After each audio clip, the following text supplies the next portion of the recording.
And finally, consider this. The week after next in Cooperstown, baseball's COVID-delayed Hall of Fame induction ceremony will take place for Derek Jeter, Ted Simmons, and Larry Walker.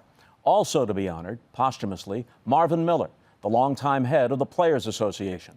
Under Miller's intelligent and principled direction in the 60s and 70s, the players, until then powerless over the direction of their own careers, gained free agency, one of the most significant developments in baseball history, which also had a ripple effect as other leagues eventually followed suit. Some in baseball never forgave Miller for how he beat the owners at every turn in negotiations. Not that he was ever especially charitable in his own assessments of the lords of the game either.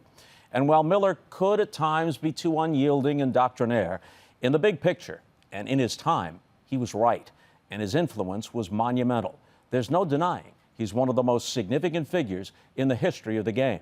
Despite that, Miller always believed he'd never join the various executives enshrined in the Hall as long as he was alive, and as long as baseball officials would have to listen to his acceptance speech.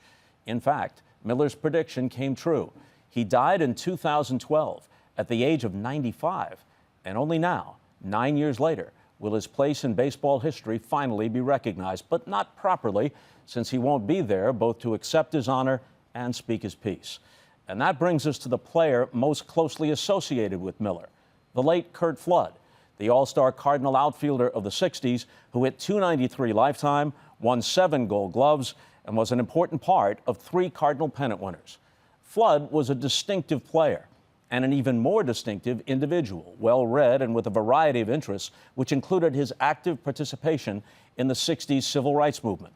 And when, after the 1969 season, the Cardinals traded him to the Phillies, Flood decided he wouldn't go.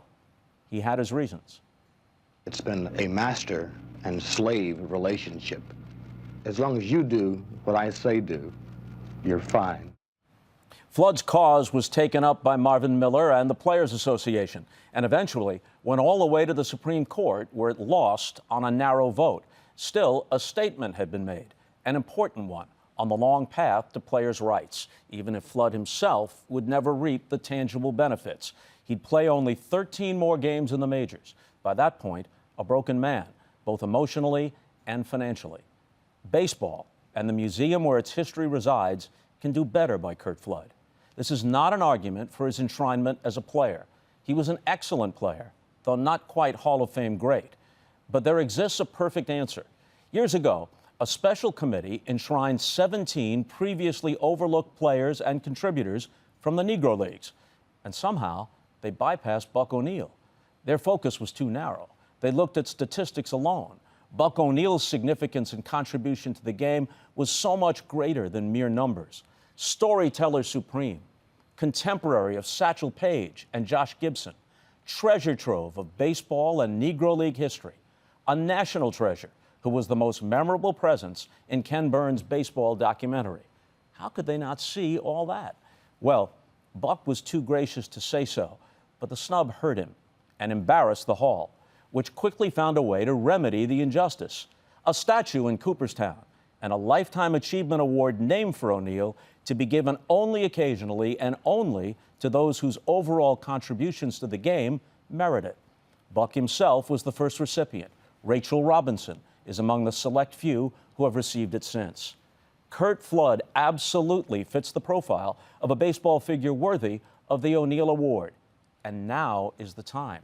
No need for the Hall to be constrained by technicalities or myopic devotion to process. There are 12 days between now and Induction Day.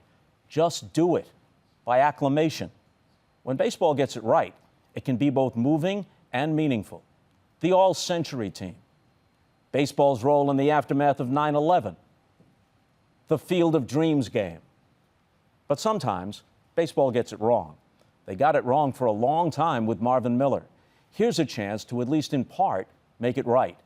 Miller and Flood are gone, but on September 8th in Cooperstown, they can be symbolically reunited, honored together for their enduring place in baseball history.